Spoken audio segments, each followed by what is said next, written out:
দর্শক, 23শে নভেম্বরের ভিডিওতে আমরা বলেছিলাম কমনওয়েলথের পক্ষ থেকে ইনক্লুসিভ বা অন্তর্ভুক্তিমূলক নির্বাচনের বার্তা পেতে যাচ্ছে বাংলাদেশের অন্তর্বর্তী সরকার। আগামী জাতীয় সংসদ নির্বাচনের পরিবেশ বুঝতে বাংলাদেশে 4 দিনের সফরে এসেছিলেন কমনওয়েলথ মহাসচিব শার্লি বাজী। সফর শেষ করে তিনি 24শে নভেম্বর বিদায় নিয়েছেন। দেশ থেকে চলে যাওয়ার আগে অন্তর্বর্তী সরকার প্রধান উপদেষ্টা ও প্রধান নির্বাচন কমিশনারকে একই বার্তা দিয়ে গেছেন, সেটি হলো আগামী নির্বাচন হতে হবে ইনক্লুসিভ। নিজের ফেসবুক পোস্টেও তেমন ইঙ্গিত দিয়েছেন শার্লি। কমনওয়েলথ মহাসচিব বাংলাদেশে এসে 60টি দেশের হাই কমিশনারের সাথে বৈঠক করেছেন, যাদের মধ্যে 5 জন হাই কমিশনার ইনক্লুসিভ নির্বাচনের প্রত্যাশার কথা জানিয়েছেন। তার চেয়েও একটি চমকপ্রদ তথ্য হলো শার্লি বাজী মোট 5টি রাজনৈতিক দলের সাথে বৈঠক করেছেন। এর মধ্যে বিএনপি, জামাত, এনসিপি ও জাতীয় পার্টির 2টি গ্রুপের সাথে বৈঠক করেছেন সশরীরে। আর বাংলাদেশের কার্যক্রম নিষিদ্ধ থাকা আওয়ামী লীগের সাথে বৈঠক করেছেন অনলাইনে। একাধিক সূত্র থেকে নিশ্চিত হওয়া গেছে, শার্লি অন্তর্বর্তী সরকার উচ্চ মহলে এই ধারণা দিয়ে গেছেন, ইনক্লুসিভ ও সকল বাংলাদেশের পূর্ণ অংশগ্রহণ ছাড়া নির্বাচন হলে কমনওয়েলথভুক্ত দেশগুলোকে অধ্যাপক ইউনূসের সরকার পাশে পাবে না। কূটনৈতিক বেড়াজালের কারণে সরাসরি কোনো বার্তা তার দপ্তর থেকে দেয়া না হলেও শার্লি বাজী নিজেই দিয়েছেন ফেসবুকে বেশ ইঙ্গিতপূর্ণ এবং তাৎপর্যপূর্ণ পোস্ট। বিস্তারিত জানতে চলুন যাওয়া যাক বিশ্লেষণে। কমনওয়েলথ মহাসচিব শার্লি বাজীর এটাই প্রথম বাংলাদেশ সফর। তার দপ্তর থেকে 19শে নভেম্বর এ নিয়ে বিবৃতি দেওয়া হয়। বাংলাদেশে এসে প্রথম 2 দিন গোপনেই সারেন বেশ কিছু বৈঠক। 23শে নভেম্বর থেকে তিনি প্রকাশ্যে বৈঠক করা শুরু করেন। প্রায় সবগুলো বৈঠক নিয়ে তিনি নিজের ফেসবুক পেজে ছবি সহ পোস্ট দেন। এর মধ্যে বাংলাদেশের আগামী নির্বাচন এবং বর্তমান রাজনৈতিক প্রেক্ষাপটকে ঘিরে 4টি পোস্ট বেশ ইঙ্গিতপূর্ণ।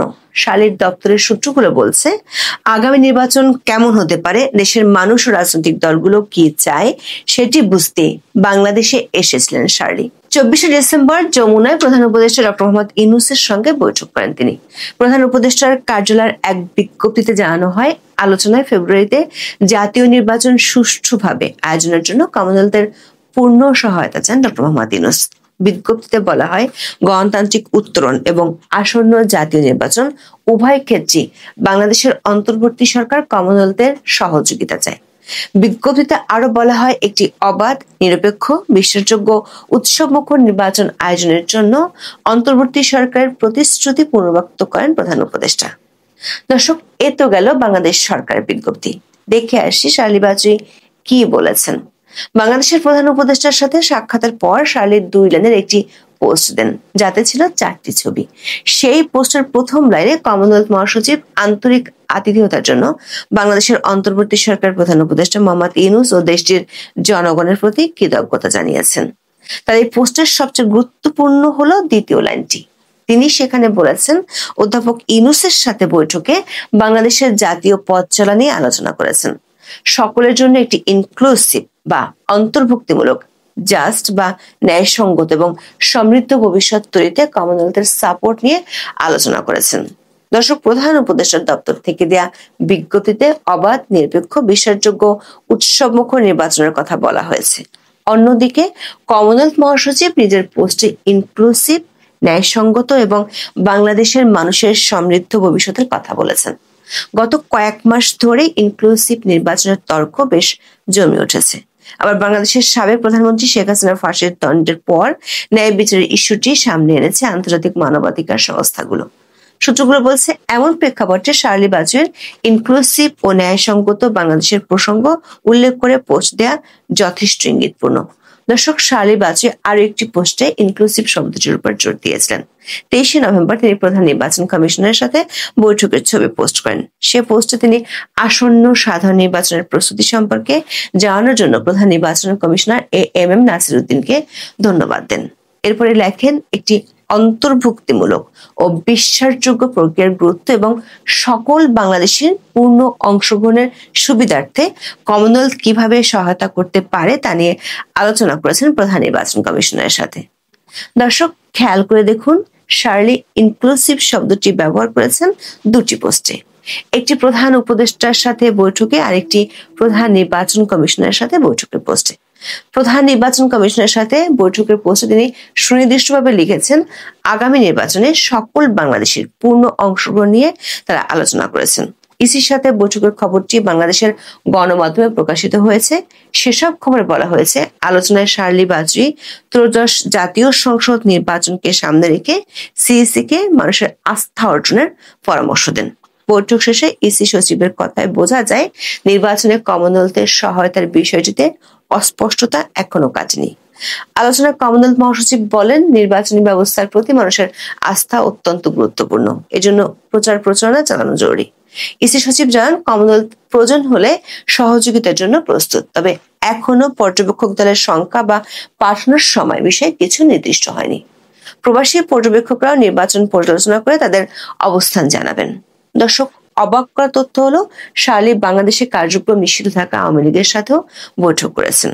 শার্লি বাজরি বাংলাদেশ ছাড়ার আগে সবশেষ বৈঠক করেছেন বাংলাদেশের ইউএনডিপির আবাসিক প্রতিনিধি স্টিফেন ডিলারের সাথে 24 নভেম্বর।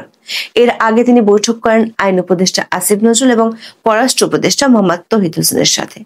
23 নভেম্বর তিনি নিজের ফেসবুক পোস্টে বাংলাদেশের কয়েকটি রাজনৈতিক দলের সাথে বৈঠকের ছবি পোস্ট করেন। জানান, তিনি বাংলাদেশের সকল রাজনৈতিক দলগুলোর সাথে বৈঠক করেছেন। লেখেন, এই দলগুলো থেকে একটি শান্তিপূর্ণ, বিশ্বাসযোগ্য ও অংশগ্রহণমূলক নির্বাচনের গুরুত্বের কথা শুনেছেন, যেটি কমনওয়েলথ চার্টারে বলা আছে। দর্শক, শার্লির পোস্টে যেসব রাজনৈতিক দলগুলোর সাথে বৈঠকের ছবি দেয়া আছে সেগুলো হলো বিএনপি, জামায়াত ইসলামী, জাতীয় পার্টির দুটি গ্রুপ এবং এনসিপি। তবে একটি ছবিতে কোনো রাজনৈতিক দলকে দেখা যাচ্ছে না, সেখানে দেখা যাচ্ছে শার্লি বাজরি ল্যাপটপের সামনে বসে আছেন। কমনওয়েলথ সচিবালয়ের একাধিক সূত্র থেকে আমরা নিশ্চিত হয়েছি, অনলাইনে আওয়ামী লীগ নেতাদের সাথে 22 নভেম্বর সন্ধ্যায় বৈঠক করেছেন কমনওয়েলথ মহাসচিব। সাবেক প্রধানমন্ত্রী শেখ হাসিনার ছেলে সজীব জয়ের সাথে এই বৈঠক হয়। জানা গেছে, আওয়ামী লীগের পক্ষ থেকে ইনক্লুসিভ নির্বাচনের কথা তুলে ধরা হয়। 23 নভেম্বর জাতীয় নির্বাচন নিয়ে জাতীয় পার্টির একাংশের চেয়ারম্যান আনিসুল ইসলাম মাহমুদের সঙ্গে বৈঠক করেন কমনওয়েলথ মহাসচিব। হোটেল ইন্টারকন্টিনেন্টালে এই বৈঠকে জাতীয় পার্টির এই অংশের পক্ষ থেকে পরিষ্কার কিছু বার্তা দেওয়া হয়। আনিসুল ইসলাম মাহমুদ জানান, নির্বাচনের জন্য লেভেল প্লেইং ফিল্ড নেই। জাতীয় পার্টির নেতাদের বিরুদ্ধে মিথ্যা মামলা প্রত্যাহার করা হয়নি। নির্বাচনের আগে মামলা প্রত্যাহার করা না হলে তারা কোনোভাবেই নির্বাচনে অংশ নেবেন না। আবার জিএম কাদেরের নেতৃত্বে জাতীয় পার্টির অপর অংশটির সাথেও বৈঠক করেন কমনওয়েলথ মহাসচিব। একই দিনে বিএনপির সঙ্গেও আলোচনা করেন শার্লি বাজরি। বিএনপির পক্ষ থেকে নেতৃত্ব দেন দলের স্থায়ী কমিটির সদস্য আমির খসরু মাহমুদ চৌধুরী। পরে আমির খসরু সাংবাদিকদের বলেন, জাতীয় নির্বাচনে ভোটাধিকার নিশ্চিত করা, রাজনৈতিক দলগুলোর ভূমিকা, আইন শৃঙ্খলা বাহিনীর অবস্থান সহ নানা বিষয়ে আলোচনা হয়েছে। নির্বাচন যাতে শান্তিপূর্ণভাবে হয় সে প্রত্যাশাও জানানো হয়। কমনওয়েলথ মহাসচিব 23 নভেম্বর জামাত নেতাদের সঙ্গেও আলোচনা করেন। হোটেল ইন্টারকন্টিনেন্টালে বৈঠকে জামাতের সেক্রেটারি জেনারেল মিয়া গোলাম পরোয়ার সহ 5 নেতা অংশ নেন। পরে জামাতের সংবাদ বিজ্ঞপ্তিতে জানানো হয়, বৈঠকে আসন্ন নির্বাচনে অবাধ, সুষ্ঠু, গ্রহণযোগ্য ও ভয়মুক্ত পরিবেশে হওয়ার প্রয়োজনীয়তা নিয়ে বিস্তারিত আলোচনা হয়। জনগণের ভোটাধিকার নিশ্চিত করা, গণতান্ত্রিক ও সাংবিধানিক প্রতিষ্ঠানকে শক্তিশালী করা, সব দলের জন্য লেভেল প্লেইং ফিল্ড নিশ্চিত করা, মানবাধিকার ও আইন শৃঙ্খলা পরিস্থিতি উন্নয়ন নিয়েও কথা হয়েছে। সূত্রগুলো বলছে, 23 নভেম্বর শার্লি বাজরি তার সফরের অন্যতম গুরুত্বপূর্ণ বৈঠকটি করেন 7টি দেশের হাই কমিশনারের সঙ্গে। দেশগুলো হলো যুক্তরাজ্য, কানাডা, ভারত, শ্রীলঙ্কা, পাকিস্তান, মালদ্বীপ এবং মালয়েশিয়া। সূত্রগুলো বলছে, এর মধ্যে 5টি দেশ বাংলাদেশের আগামী জাতীয় সংসদ নির্বাচন যাতে অবাধ, সুষ্ঠু এবং ইনক্লুসিভ হয় সে কথা তুলে ধরেছে। হাই কমিশনারদের পক্ষ থেকে আশঙ্কা প্রকাশ করা হয়েছে, সবগুলো দল যদি আগামী নির্বাচনে অংশ নিতে না পারে তাহলে বাংলাদেশে স্থিতিশীলতা নাও আসতে পারে। যদি তাই হয় তাহলে এসব দেশের বিনিয়োগ নিয়ে চিন্তিত হাই কমিশনাররা।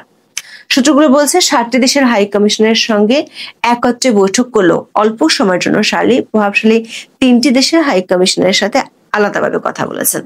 এছাড়া শার্লি প্রধান বিচারপতি সহ আরো কয়েকটি গ্রুপের সাথে বৈঠক করেছেন। দর্শক, শার্লি যে ইনক্লুসিভ নির্বাচনের কথা অধ্যাপক ইউনূসকে বলে গেছেন সেটি আসলে কমনওয়েলথভুক্ত দেশগুলোর কথাই তিনি জানিয়ে দিয়ে গেছেন। সামনে হয়তো আরো আন্তর্জাতিক মহল থেকে একই ধরনের বার্তা আসবে। প্রশ্ন হলো, সংস্কার, নির্বাচন নিয়ে লেজে গোবরে পরিস্থিতি তৈরি করে ফেলা সরকার এই বিদেশি বার্তাকে পাশ কাটাবে কিভাবে? এখন এই পর্যন্ত, সবাই ভালো থাকুন, সুস্থ থাকুন, নিরাপদে থাকুন। দেখা হবে আগামী পর্বে।